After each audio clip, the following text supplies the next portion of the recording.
할렐루야. 오늘 말씀의 제목은 복음이 복이다입니다. 이 복음의 복이 오늘 예배를 드리는 또 하나님의 말씀을 듣는 우리 모두에게 다 이루어지기를 우리 주 예수 그리스도의 이름으로 축복합니다.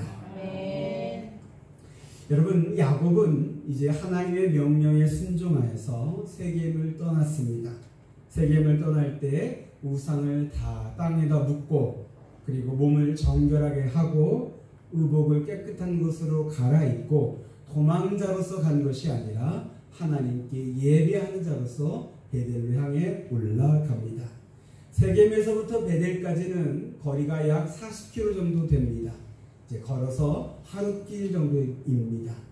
그런데 그 길 동안에 이 야곱과 그의 가족은 가나안 족속의 공격이나 어떠한 위협도 당하지 아니하고 안전하게 베델로 도착하게 됩니다.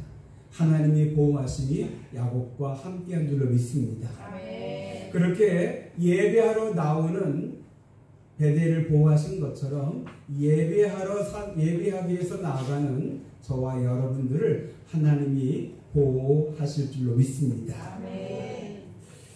이제 9절의 말씀, 창세기 35장 9절의 말씀을 보겠습니다. 야곱이 베델에 도착하자 하나님이 다시 나타나셨습니다. 그리고 야곱에게 하나님이 복을 주셨습니다. 야곱이 하나님에게 주신 복은 총 4가지입니다. 첫째는 야곱의 이름을 이제 이스라엘이라고 다시 한번 확정해 주셨고, 둘째는 야곱에게 생육하고 번성하라 하게 하셨고, 세 번째는 야곱의 후손들 가운데 왕들이 나올 것이라는 약속을 해주셨고, 넷째는 아브라함과 이삭에게 준 그 땅을 야곱에게도 주겠다라고 약속해 주셨습니다. 여러분, 야곱에게 베델은 은혜의 장소요, 축복의 장소입니다. 야곱이 가나안 땅에 도착해서 왜 베델로 가지 아니하고 세겜에 머물러서 10년 동안 머물렀는지 그 정확한 이유는 성경에 나와 있진 않아서 알기는 어렵습니다. 다만 인간적인 생각으로 추측해 보면은 야곱이 베델에 도착하면 하나님께 하겠다라는 서원한 것이 있었습니다. 3가지가 있었습니다. 이 베델에다가 하나님의 전을 짓고, 그리고 하나님이 자기에게 주신 것에 10분의 1을 11조를 떼서 드리겠다 하고 영원히 하나님을 섬기겠다라는 것이 야곱의 서원이었습니다. 혹시나 야곱이 이 서원한 것이 부담스러워서 베델까지 가지 아니하고 세겜에 머무르는 것은 아닌가라고 추측해 볼 수 있습니다. 혹시 이것이 사실이라면 야곱은 어리석은 선택을 한 것입니다.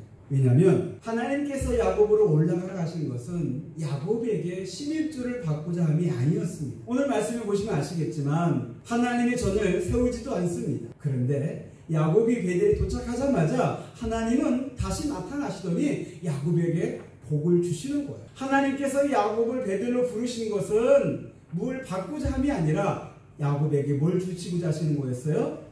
복을 주시고자 야곱을 부르신 줄로 믿습니다.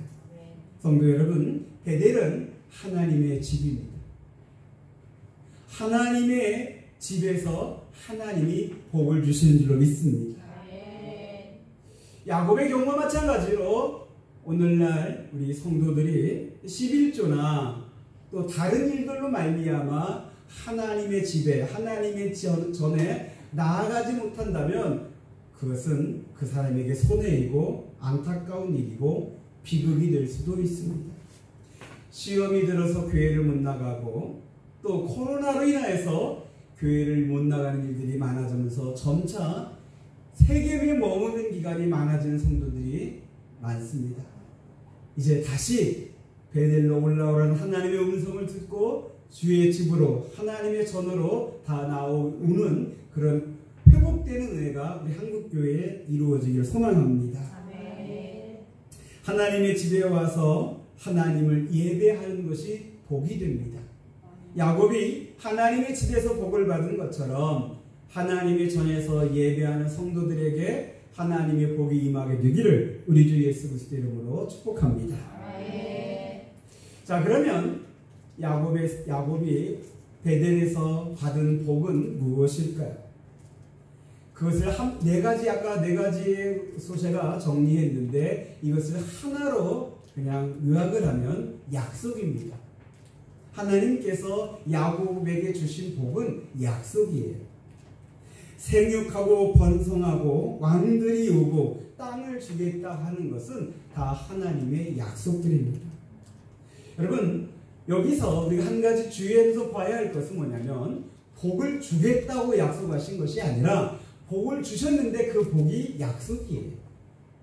이건 별로 다를 것 같지 않지만 그러나 또 자세하게 들여다보면 약간의 차이가 있고 그 차이가 해석으로 들어갈 때는 또 다르게 해석이 되기도 합니다. 하나님의 약속 자체가 야곱에게 주신 복입니다. 약속은 또 복음과 관련이 있습니다. 우리가 오늘 본문을 읽었던 로마서 1장 2절을 한번 보겠습니다. 자, 이 복음은 이라고 시작을 하는데 끝절에 보면은 성경에 미리 약속하신 것이라. 복음은 하나님이 약속하셨다고 말씀해 주고 계십니다. 근데 여기서 성경은 신약 성경을 말하는 것이 아니라 구약 성경입니다. 하나님께서 구약 성경에 선지자들을 통하여서 약속하신 것이 복음의 축복이라는 거예요. 오늘 야곱이 베델에서 받은 복은 하나님의 약속인데 그 약속도 역시 뭐라는 거예요? 복음과 관련이 있다는 겁니다. 구약 성경에 보면 하나님께서 많은 사람들에게 약속을 해주셨어요. 아담과 하와에게는 여자의 후손이 뱀의 후손을 짓밟을 것이라는 약속을 해주셨고 아담과 이삭과 야곱에게는 생육하고 번성하고 그 땅을 주겠다는 약속을 해주셨고 다윗에게는 너에게 줬던 이 왕권이 너의 후손에게 영원히 이어질 것이라는 약속을 주셨습니다. 하나님께서 왜 이런 약속들을 하셨는지 그리고 야곱을 기어이 베델로 올려보내셔서 베델에서 이 약속을 복으로 주셨는지 오늘 복음과 관련해서 생각해보면 하나님의 뜻을 알게 돼요. 사랑하는 성도 여러분, 복음은 하나님께서 어느 날 갑자기 안 되겠다, 내가 저 사람들을 구원하려면 내 아들을 세상에 보내고 십자가에 죽게 해서 저들을 구원해야겠다 갑자기 생각해서 하신 것이 아니라 아주 오래전부터 하나님은 이 복음을 계획하셨어요. 그리고 이 복음을 선지자들에게, 여기서 선지자라는 것은 성경을 기록한 사람들, 또 하나님의 이 복음의 약속을 받은 사람들을 말합니다. 이 사람들에게 하나님의 이 복음의 계획을 알려주시고 약속해 주시면서 이 복음이 하나님이 서서히 점차적으로 이루어 가신다는 것을 우리에게 보여주고 있습니다. 그래서 여러분, 하나님이 주시는 복은 복음입니다. 여러분, 오늘날 우리가 생각하는 복은 건강하고 또 형통하고 이런 것들을 복이라고 생각하는데, 그런데 하나님께서 진짜 주시고자 하신 복은 하나님의 복음인 줄로 믿습니다. 그 복의 내용은 로마서 1장 2절에 보니까 그 아들에 관하여라고 그랬습니다. 그 아들은 누구냐면 바로 예수 그리스도입니다. 하나님의 아들 예수 그리스도가 복음입니다. 그래서 예수 그리스도를 알게 되는 것, 예수 그리스도를 믿게 되는 것, 예수 그리스도를 영접하게 되는 것이 하나님의 복을 받는 것인 줄로 믿습니다. 그리고 이 복음과 관련해서 오늘 말씀을 통해서 전하고자 하는 메시지가 있습니다. 그것은 복음이 가장 귀한 복이다입니다. 복음인 예수 그리스도가 가장 귀한 복임을 깨닫기를 바랍니다. 예수 안에 있으면 건강한 것도 복이고 심지어 병든 것도 복이라고 고백하게 됩니다. 예수 안에 있으면 부유한 것도 복이고 반대로 가난한 것도 복이라고 고백을 하게 됩니다. 우리 양문교회 성도들이 예수 복으로 말미암아 나는 참 복받은 사람입니다, 내 인생에는 하나님의 은혜가 넘칩니다, 그렇게 고백하는 성도가 되기를 바랍니다. 하나님이 주신 최고의 복은 복음인 줄로 믿습니다. 그리고 이제 복음과 관련돼서 오늘 말씀에서 주시는 메시지 또 하나를 보도록 하겠습니다. 그것은 복음의 주인은 하나님입니다. 하나님께서 야곱을 베델로 올라오게 하셨습니다. 베델로 올라온 야곱에게 나타나셔서 하나님이 복을 주셨습니다. 하나님께서 야곱에게 복음을 약속해 주셨습니다. 하나님께서 약속하신 그 복음이 이루어지게 하셨습니다. 하나님께서 그 복음이 오늘날 저에게 여러분에게도 전달되어지게 해 주셨습니다. 하나님께서 제가 들은 복음이 여러분이 들은 복음이 믿어지게 하시고 이 복음의 복이 우리 안에 이루어지게 해주셔서 우리가 구원받게 해주셨습니다. 이 복음에 있어서 주원은 나도 아닙니다. 심지어 예수님도 아닙니다. 복음의 주원은 하나님입니다. 그래서 복음을 하나님의 복음이라고 말하기도 합니다. 여러분, 이 복음에 대해서 우리가 주어가 누군지를 분명하게 알아야 구원의 확신을 가질 수가 있습니다. 내가 잘 믿어야 구원받는다고 생각하면 내가 주어가 되면은 절대로 구원의 확신을 못 갖습니다. 영생을 누리는 삶을 살지 못합니다. 그러나 하나님이 복음의 주어라고 그렇게 알고 그렇게 믿는다면 구원의 확신을 가질 수가 있게 됩니다. 어떻게 그러느냐? 하나님이 하시기 때문에 그래요.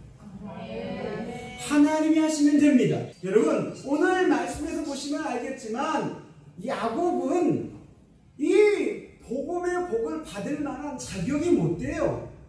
야곱은 정말 우리와 너무 비슷한 사람이에요. 어떻게 보면 흠도 많고 허물도 많은데 그래서 자격이 없는 것처럼 보이는데 하나님은 그 야곱을 포기하지 않으시더라고요. 이게 은혜가 될 줄로 믿습니다. 하나님이 야곱을 포기하지 않으시는 것처럼 나의 부족한 것도 나의 그 연약한 것도 나의 그 허물도 있음에도 불구하고 하나님은 나를 포기하지 않으십니다. 하나님께서 야곱을 포기하지 않으시고 베델에서 이 복음의 복을 주시는 것처럼 하나님은 나에게도 이 복음이 이루어지게 해주신 줄로 믿습니다. 하나님께 주신 그 복음의 복을 2000년이 지난 후에라도 이 복음이 이루어지게 해주셔서 이 복음이 활짝 열려지게 하신 것처럼 예수 그리스도의 그 십자가 부활의 복이 제 안에 여러분 안에도 적용되어져서 우리가 구원받게 되는 줄로 믿습니다. 우리가 죄사함 받게 되는 줄로 믿습니다. 하나님의 자녀 되는 줄로 믿습니다. 저 천국을 약속받고 영생에 이르게 될 줄로 믿습니다. 사랑하는 여러분, 복음의 주인은 하나님이십니다. 복음의 주어는 하나님입니다. 복음은 전적으로 하나님이 하십니다. 하나님이 하시기 때문에 됩니다. 이 사실을 인정하시고 이것을 굳게 믿으셔서 하나님이 나에게도 복음이 역사되게 하셔서 나를 구원하신다는 것을 여러분들이 믿으셔서 다 구원의 확신 갖게 되기를 바라고 그리고 가정에서 직장에서 일터에서 이 지역에서 복음의 증인으로 서는 저와 여러분 되시기를 바랍니다. 이제 말씀을 맺겠습니다. 성도 여러분, 하나님이 우리에게 주시고자 하셨던 진짜 복은 복음이었습니다. 그리고 이 복은 하나님이 우리에게 주시는 많은 복들 가운데서 가장 귀한 복인 줄로 믿습니다. 이 복임을 야곱이 받은 것처럼 저도 여러분도 받았습니다. 이 복을 받은 자로서 감사하면서 신앙생활하고 바울이 그랬던 것처럼 자신의 삶을 하나님께 부어드리는 전제의 삶을 사는 저와 여러분 다 되시기를 우리 주 예수 그리스도 이름으로 축원합니다.